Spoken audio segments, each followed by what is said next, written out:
Miri Eisen is a former Israeli army colonel and was the foreign media advisor for Prime Minister Ehud Olmert in Israel, and she has a background in intelligence. And Miri, I've watched you over the years and greatly value your comments and perspective. First of all, a missile attack from Iran, and that is overtaking events in Lebanon right now. Are you comfortable? Are you safe where you are? I always feel more comfortable in Israel than anywhere else. This country, in that sense, the Israelis around me, and the defense systems, which are that basic reason why there's been such a difference in just the numbers of casualties, is because of that defense. And I am going to continue to believe in that defense. I think that the Iranians are a horrible threat, and I think that we'll withstand that. So I'm comfortable. If there is an air raid siren, then you'll hear it together with me, and I will go to the safe place inside my own And don't house. hesitate to run from this interview. No, it's What okay. We what have, would Iran be trying to accomplish right now? This is payback for Nasrallah? I'm not even sure if it's Nasrallah or if it's the very high-ranking Iranian Revolutionary Guard that was killed together with Nasrallah. I'll remind everybody that the attack that Iran has already done directly against Israel on the night of April 13th, 14th was done after Israel had killed a top Iranian Revolutionary Guard officer in Damascus. So in that sense, they did it then, and I think they'll do it now. Is it a shorter time period? Well, it's also Hassan Nasrallah. But I would say it's for both, and that is their modus operandi. I can't say I know more than that. I know that most countries do copycat things, meaning I expect something similar to April 13th, 14th, but I don't know. Hagari has said there'll be consequences this time. Israel has capabilities, essentially saying that they're going to hit them back this time. Was there, in the wake of the April attack, in which Britain and America and other allies helped intercept some of those missiles along with Israel, was there a conversation in Israel that Iran should have been penalized in a more serious way? In Israel, we're constantly talking about the Iranians in that sense, how they're getting out of this with supplying the weapons, giving the ideology, the backing, the training to all of these proxies, all of these missiles, UAVs, suicide drones, you name it, all of them are being supplied by Iran. So certainly it's a question of why are they the ones who get out of it every time? Having said that, Iran is over 1,000 miles away from Israel. And having said that, day before yesterday, Israel attacked in Yemen, and that's also over 1,000 miles away from Israel. Talk about Lebanon, if you will, as we speak today. I mean, there's a lot happening, right? So now Israel is saying they're going forward with a ground operation. You must take a big breath and wonder how dangerous that will be. And is this really, as the Israeli government spokesman has suggested, going to be a limited operation? Because once these things start, they don't tend to be very limited. First of all, the intention is important and clear. It is being stated as a limited operation, both in its scope, the amount of forces, and in its length, meaning how long it will take, and how deep they're going into Lebanon. They're talking about cross-border attacks. Today, then, as we're speaking, and this was Daniel Hagari, Brigadier General IDF spokesperson, has been very busy today. And today, just an hour ago, he posted, and I highly recommend everybody go look at it.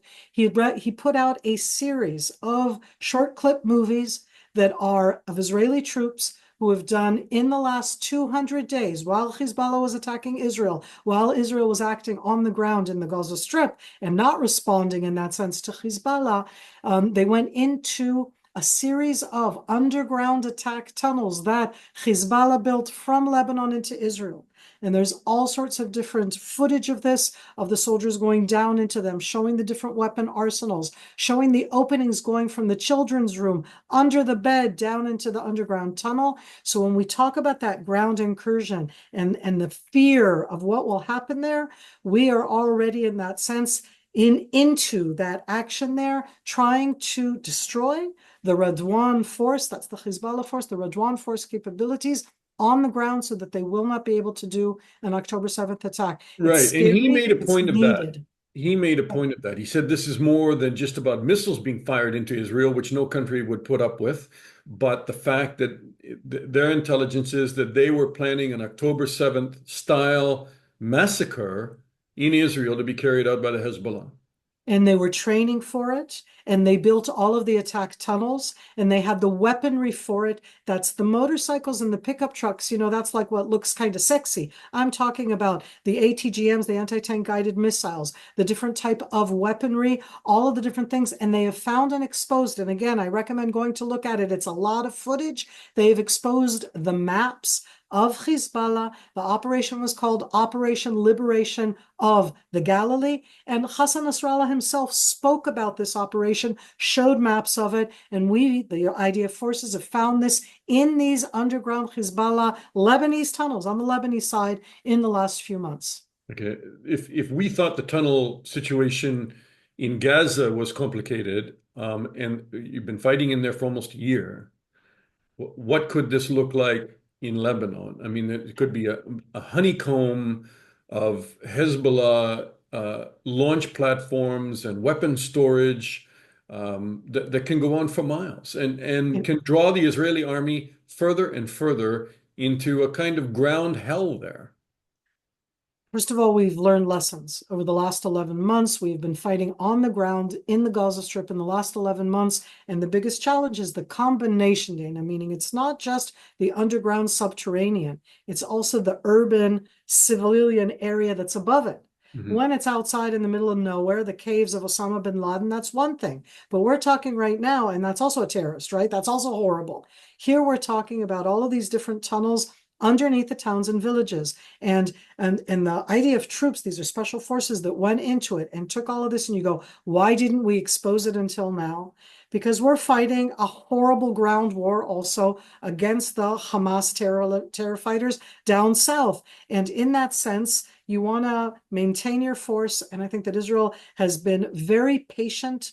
I would even say very restrained in what it did, considering that Hezbollah, until 2 weeks ago, fired, as you said before, 8,000 rockets into Israel. And in the last 2 weeks, has started firing the mid and long range rockets, including today when I was in an air siren. And now we're waiting for the Iranian rockets and missiles and UAVs and suicide drones to come towards Israel. Right, just keeps getting worse. So doesn't that strengthen the position by a lot of diplomats in different countries that say, you're not going to eliminate Hamas. You're not going to eliminate Hezbollah in the north. What you really need is a ceasefire, and then probably some kind of peace plan with Palestinians to put out the fire, not as the flames are spreading right now.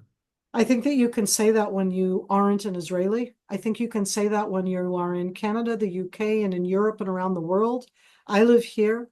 And when you look at what was on the other side of the Israeli border, the type of attack that Hezbollah was planning, was implementing, was ready to do, an October 7th attack on steroids times 10 against Israeli communities. And I just want to remind you that the Hamas attack was into Israel and Israeli communities on October 7th. And it was, could it have been worse? Yes, it could have also been Hezbollah. To sit and say ceasefire is to say that we agree that this non-state terror military army, that's what it is, a terror military army, it's not the state's army, has a right to be there, B, that it should deter us. I think that that is actually a horrible thing. It's saying it's okay for Israel to have that on the other side, and at the end, maybe an October 7th will happen.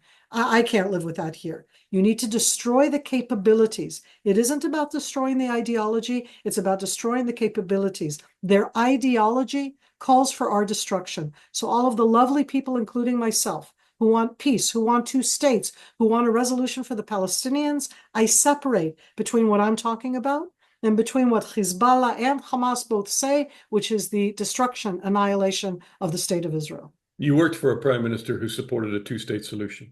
Absolutely. Do you have a prime And minister worked at now it that you hard. think is leading you in a good direction? It's not about that. At the end of the day, there are 5 million Palestinians who deserve their own future. My problem right now is that the extreme, very extreme ideological voices that don't only say Israel is the worst place on earth, they delegitimize our right to exist. They say we don't have a right to exist. And they also state very clearly in very clear voices that the way to achieve their state instead of Israel is through the use of force. And in that sense, I'm like, I'm going to talk to the people who are willing to talk to me, but I am going to listen after October 7th to those who called for my destruction, because I am one of those who thought that Hamas, as the responsible authority in the Gaza Strip, would change its path. And what I got in my mistake, not just the IDF's mistake or the and Miri's mistake, is that I thought that they would be responsible and authority. And what they built was years of a kind of plan that Hezbollah has been building, which is to attack, to destroy in a barbaric way. And at the end, the idea is to destroy me. I'm not going to acquiesce with that. I don't think Prime Minister Olmert would acquiesce with that. Having said that, at the end, yes, we will arrive at some kind of resolution. But don't make me the one. Sorry, I'll say this otherwise. I'm not the one who's going to help establish a Palestinian state, and that state is going to call for my destruction. I'm not going to help do that. Colonel Eisen, will you tell me what your best case scenario is in Lebanon? If you go in, dismantle some of the tunnels, you've already dealt, the Israeli army has already dealt a seismic blow to the leadership of Hezbollah. How does it end in if you paint a rosy picture, what would it be? Dana, we've been in a war for a year. There are no more rosy pictures. It's a war. War is horrible. So what we're talking about is the scenario that in this war is something that I, for Israel, would see as an achievement. So for me, it would be A, the exposure of what Hezbollah was planning to do without Hezbollah doing it. That's a very important achievement. It hasn't happened until now. For 11 months, I've been talking about Hezbollah. Everybody has talked about the Gaza Strip. And in this case, about the casualties in the Gaza Strip. And I've talked about Hezbollah and they're firing in.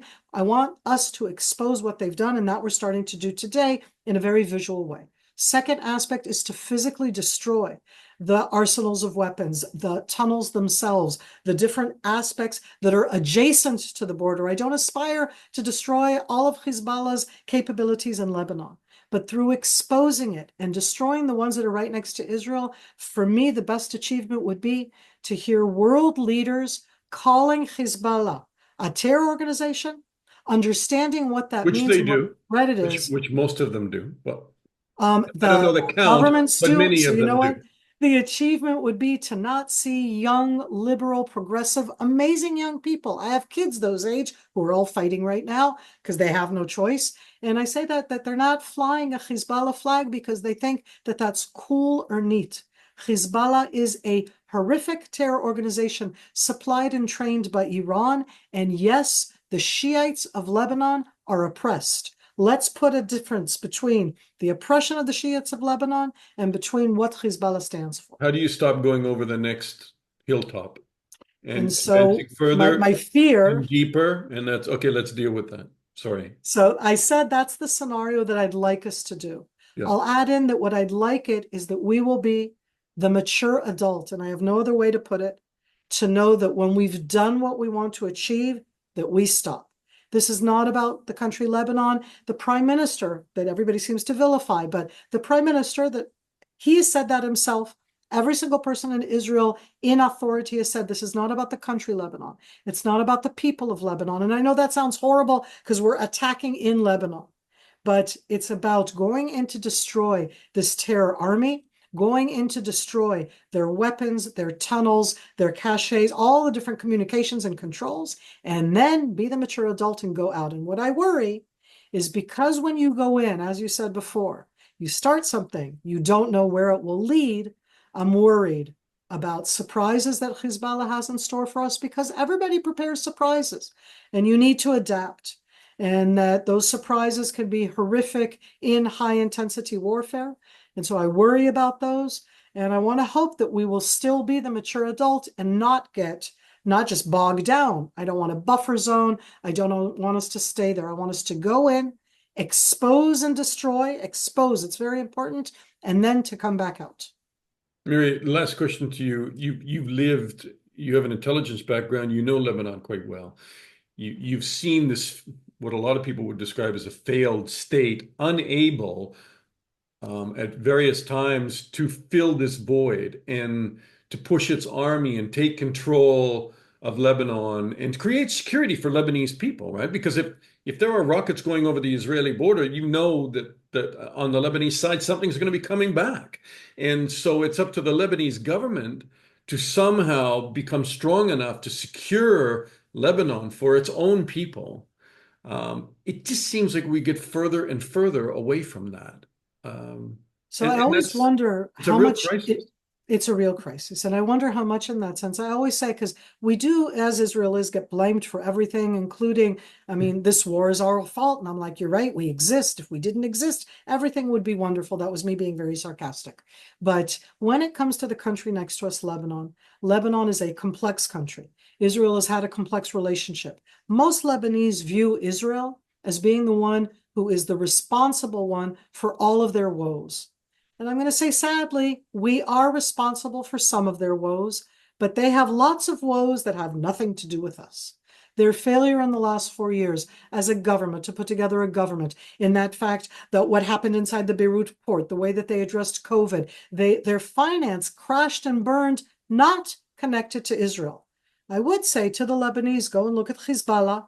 What were they doing both inside the port and in other areas? They're this non-state entity, but they are Lebanese. And I don't have an answer for it. At the end, when I look at all of the Middle East, Lebanon is such a unique, different Middle Eastern country. It has such diverse, different voices. And I hope that they'll come up with one where Israel is not the problem, rather perhaps something joint could become part of a resolution. And I would love to see that. And that's called easier said than done and further away, because right now we are in a real war. Not that we haven't been in a real war for the last, we have been for the last 12 months. And all of this is something that we need to address in the future. Miri Eisen, thank you so much. Great pleasure to talk to you. Thank you so much.